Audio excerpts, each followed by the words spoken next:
Servus, Glück auf und herzlich willkommen zu einer weiteren FC Bayern Reaction. Ja Leute, Teil 2 der PK, voll im Champions League Spiel gegen Kopenhagen mit unserem Chefcoach Thomas Tuchel.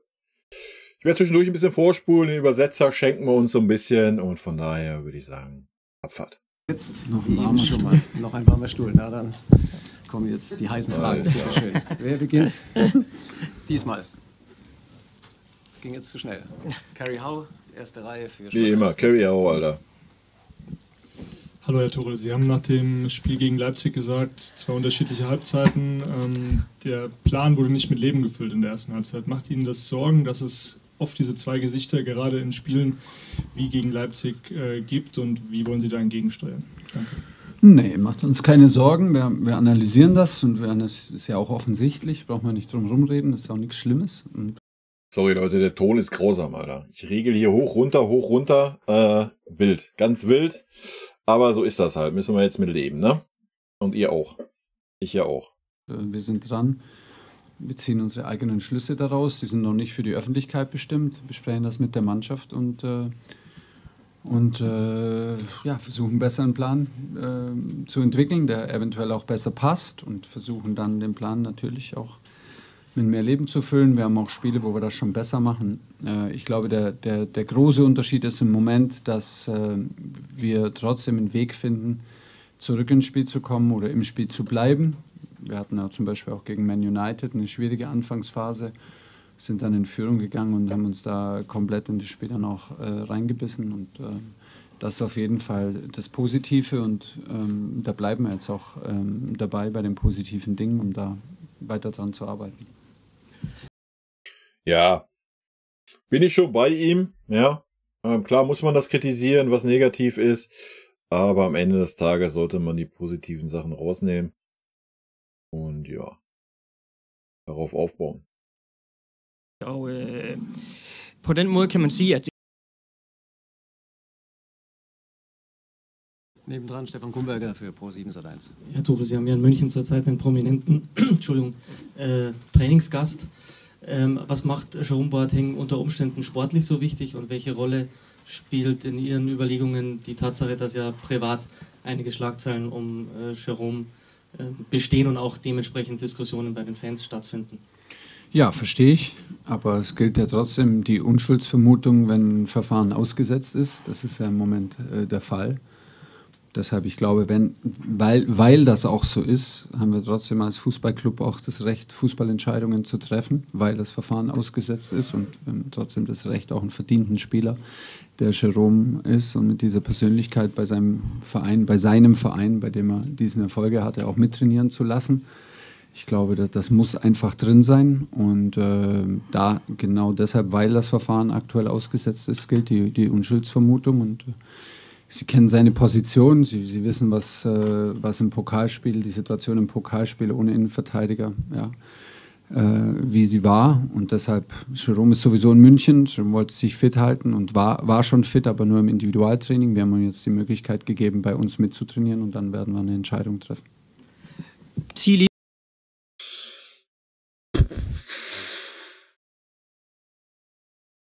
Ja, habe ich eigentlich in den Kimmich-Ding schon genug zu gesagt, aber vielleicht ist ja jemand, der nicht beide Videos guckt. Also nochmal, ich werde da gleich im Stream ein bisschen was zu sagen. Ja, na klar, gilt die Unschuldsvermutung. Verstehe ich schon, ja, dass man so argumentieren kann. Zumindest nach unserem Recht ist das so, keine Frage. Ich frage mich dann, warum man ihn dann vor ein paar Jahren halt weggejagt hat.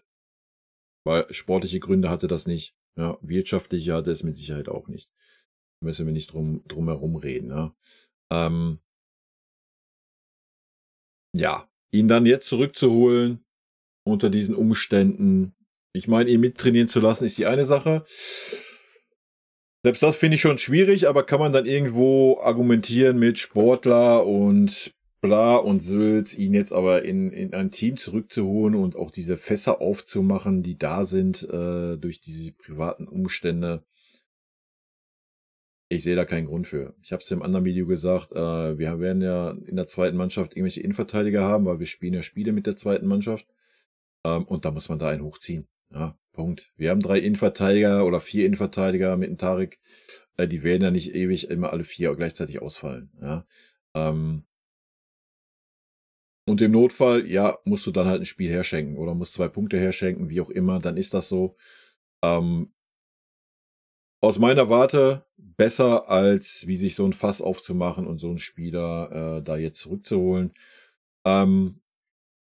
Ja, das sieht der eine so, der andere so, sehr wahrscheinlich. Ja, aber wenn da die Vermutungen im Raum stehen, dass da Frauen geschlagen wurden, dann ja, auch wenn das Verfahren jetzt ausgesetzt ist. Ich meine, ihr könnt euch mal mit der ganzen Story da beschäftigen, was da alles so gelaufen ist. Weiß ich nicht. Weiß ich nicht. Alles wild. Natürlich, ja, sind wir wieder dann, Unschuldsvermutung zählt und hat zu zählen, bis das Gegenteil bewiesen ist und so weiter. Alles gut und schön. Aber erstmal rein sportlich fühle ich das schon nicht und menschlich, tut mir leid, fühle ich das doppelt nicht. Um es mal kurz zu machen.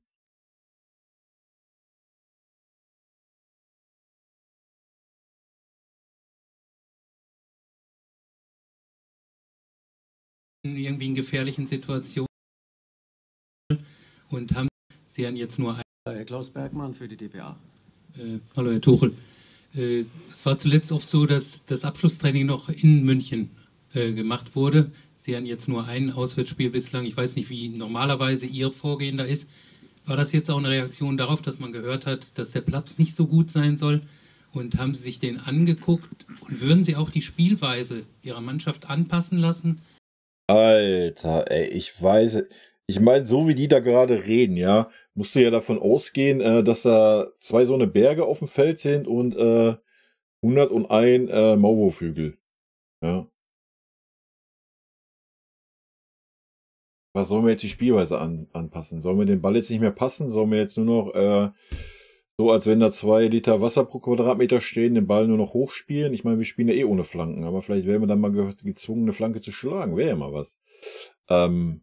Ich habe den Platz jetzt nicht gesehen, vielleicht ist er wirklich so schlecht, ja. Ich bin gespannt, was der Thomas jetzt erzählt, aber es ist schon wild, ey. Wenn Sie jetzt nach dem Training den Eindruck haben, nicht hinten irgendwie in gefährlichen Situationen das spielerisch lösen zu wollen? Ja, jetzt müssen wir uns mal in Ruhe den Platz anschauen. Wir haben es vorher schon gehört und es wurde uns von mehreren Seiten gesagt und jetzt schauen wir uns das an. Ich bin eigentlich jetzt noch mehr froh, dass wir es so entschieden haben. Wir entscheiden das von Spiel zu Spiel. Das hängt zum einen davon ab, wie viel Zeit wir vorher haben, das heißt, wie viel Zeit zwischen den Spielen ist. Das war jetzt extrem wenig Zeit. Da wir jetzt am Abend trainieren und vor 2 Tagen erst gespielt haben, wird das Training heute sowieso mit sehr wenig Intensität und sehr wenig taktischen Inhalten sein. Deshalb gewinnen wir aber für den Abendtermin noch mal ein paar Stunden Regeneration. Und die Flugzeit war so kurz, dass es jetzt die Vorteile überwiegen gegenüber den Nachteilen. Wenn wir jetzt zum Beispiel beim nächsten Auswärtsspiel in Istanbul ist, glaube ich, warum ich sage nichts Falsches, ist so geplant, dass wir in München trainieren, weil sonst wäre einfach die Flugzeit viel zu lang mit Zeitverschiebung und auch die Wege zwischen Hotel und Stadion mit Verkehr sind einfach zu unberechenbar, als dass es dann Sinn machen würde, so viel am Tag zu reisen. Wir müssen ja auch mit dem Bus zum Flughafen und so weiter. Also das ist eigentlich die Abwägung. Ich bin jetzt sehr froh, dass wir uns dafür entschieden haben, weil dann können wir uns den Platz anschauen, wir können ein bisschen drauf trainieren und falls er nicht unseren Vorstellungen entspricht, können wir es auch alle verdauen, weil das wird sich dann bis morgen nicht mehr ändern. Dann müssen wir es runterschlucken, verdauen und akzeptieren, weil wir auf jeden Fall keine Entschuldigung suchen und auch keine wollen. Und wenn es nötig ist, werden wir natürlich unsere Spielweise dran anpassen. Aber jetzt schauen wir erstmal, wie sich das darstellt. Den afsluttende træningsenhed, den 4, foregik jo mere. Seid ihr mal jetzt Leihkampf für Bild? Ja, hallo Herr Tuchel. Nochmal zu Boateng, Unschuldsvermutung hin oder her, ist es ja so, dass die Personalie eine Menge Unruhe in den Verein bringt und womöglich dann auch in die Mannschaft bringt, was sich auch auf Sportliche auswirken kann. Nehmen Sie das bewusst in Kauf oder haben Sie die Sorge gar nicht? Habe ich bisher überhaupt nicht wahrgenommen, dass es in den Club und in die Mannschaft Unruhe bringt. Im Gegenteil. Deshalb teile ich da Ihre Meinung nicht.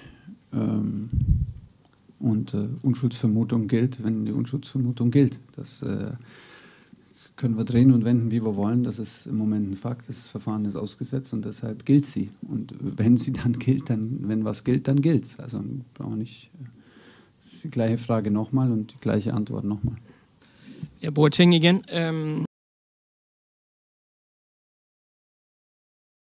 Morgen Abend der Platz oder der Gegner? Und dann die andere Frage wäre, die Personalnot wurde auch angesprochen. Boateng wurde jetzt mehrmals erwähnt. Wer kommt denn als nächstes? Thomas Helmer, Lothar Matthäus? Wie eng ist die Personalnot mittlerweile bei Ihnen in der Innenverteidigung? Dann kannst du eher den Auge nehmen. Lothar eher nicht, glaube ich. Aber ja gut, es ist so, wie es ist. Und wie gesagt, es ist eine Kombination aus allem. Jerome lebt aktuell in München und hat sich da selber fit gehalten, hat über den Sommer kein Angebot angenommen, weil die Angebote, die er bekommen hat, nicht gepasst haben. Und nochmal, das ist ein verdienter Spieler, der über viele Jahre Topleistungen beim absoluten Topverein in Deutschland gebracht hat. Da stehen die Tore. Ja, das steht auch außer Frage. Da müssen wir gar nicht drum herum reden oder das schlecht reden oder sonst was. Die Türen schon immer auf, auch wenn ein Spieler fragt, ob er die Möglichkeit hat, sich da fit zu halten, mit dabei zu sein, dann glaube ich, ist es auch normal, dass wir das wohlwollend prüfen. Ich habe auf jeden Fall Spiele geschaut, natürlich. Wir werden uns auch sehr seriös darauf vorbereiten. Es stimmt, dass die Mannschaft noch keine Videoanalyse gemacht hat. Da gilt auch eine Abwägung. Wir haben 3 Videoanalysen vor dem Leipzig-Spiel gemacht, haben dann vor 2 Tagen gespielt. Da haben wir eine ganz kurze Videositzung nach dem Spiel sogar gemacht, die wir normalerweise dann schon in die Vorbereitung eigentlich mit einfließen lassen, aber wir wollten erst das Spiel komplett abschließen. Das war dann alles, ja, wir sprechen jetzt von gestern. Da war heute noch nicht unsere Meinung, die Mannschaft nicht wieder in den Videoraum zusammenzubringen, weil wir schon wollen, dass wenn sie kommt, dass sie dann noch aufmerksam ist. Deshalb werden wir das morgen auf 2 Sitzungen begrenzen und versuchen, die Informationen so zu verknappen, dass uns 2 Sitzungen reichen. Und wir werden der Mannschaft morgen in 2 Sitzungen die offensiven und defensiven Bilder von Kopenhagen zeigen und die Stärken und vorstellen und natürlich auch Räume und Ideen vorstellen, wie wir unser Spiel durchbringen wollen. Ich habe großen Respekt vor jedem Gegner in der Champions League. Das ist der schwierigste Clubwettbewerb auf der Welt wahrscheinlich. Die Gruppenphase kann nicht anders gespielt werden als Schritt für Schritt. Und das ist Kopenhagen hat letzte Saison in der Champions League kein einziges Heimspiel verloren gegen City, Sevilla und Dortmund. Deshalb ist der Anreiz, die erste Mannschaft da zu sein, die das schafft, sehr groß. Und das sagt aber, glaube ich, auch, spricht Bände über die Qualität. Herr Tuchel, har du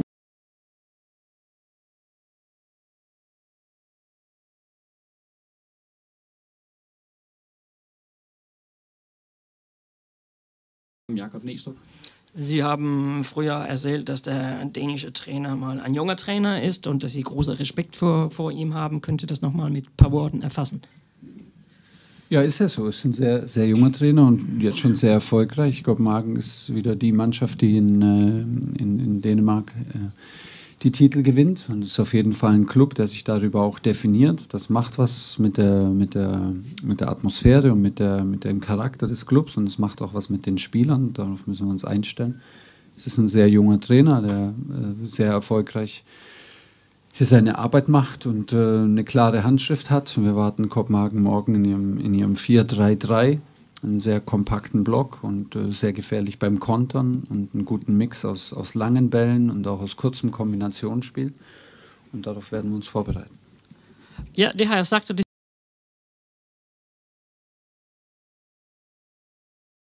Spieler hervorhebt. Oder Ich mag nicht so gerne einzelne Spieler, gegen die wir morgen spielen. Aber haben Sie sich mal gemerkt oder welche sollen Sie am besten aufpassen? Nein, ich kenn die Spieler natürlich, gegen die wir morgen spielen. Aber ich mag nicht so gerne einzelne Spieler hervorheben. Es ist viel Geschwindigkeit und viele wendige mit schnelle Spieler in der vorderen Reihe. Ein sehr, sehr robustes, spielstarkes Mittelfeld und eine Viererkette mit spielstarken Außenverteidigern, ein Torhüter mit extrem weiten Abwürfen, mit extrem weiten Schlägen aus dem Spielaufbau. Müssen wir aufpassen. Und ich glaube, es ganz normal ist, dass sich Kopenhagen auch als Mannschaft definiert und als Mannschaft über sich hinaus wachsen möchte. Wir werden natürlich beides tun. Wir werden die Spiele individuell vorbereiten und auch als Mannschaft. Selvfølgelig.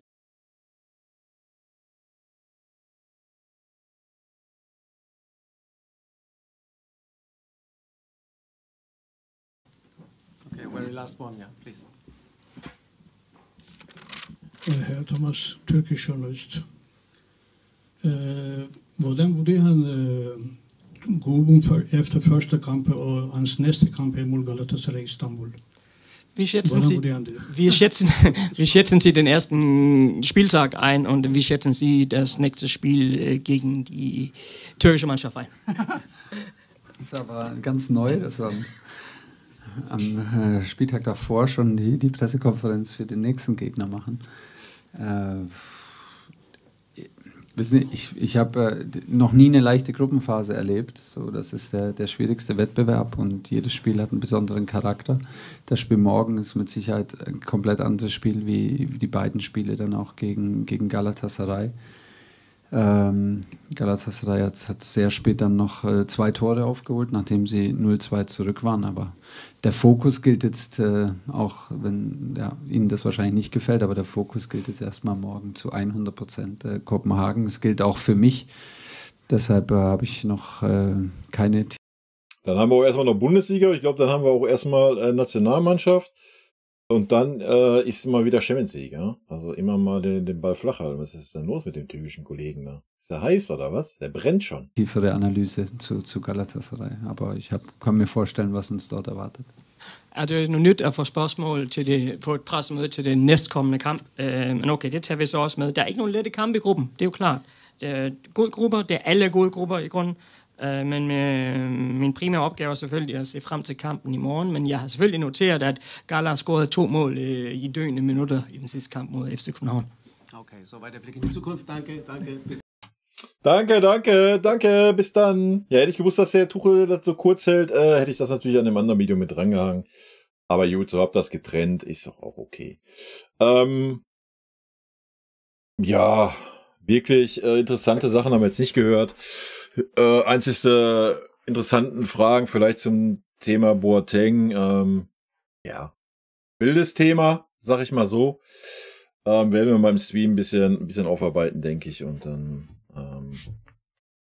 mal schauen. Rot-weiße Grüße gehen raus. Ich freue mich auf jeden Fall aufs Spiel. Ich denke, könnte ein interessantes Spiel werden. Ja. Es wird wie immer sein, die Frage, können wir die Räume besetzen, die wir besetzen müssen? Um es kurz zu sagen. Aber das werden wir uns morgen dann im Taktikfuchs nochmal angucken. Da komme ich leider erst morgen zu, weil heute ist Stream. Da wird das sehr wahrscheinlich nichts. Aber vielleicht mache ich den auch im Stream. Mal gucken. Lassen wir uns überraschen. In diesem Sinne, Leute. Tschüssi.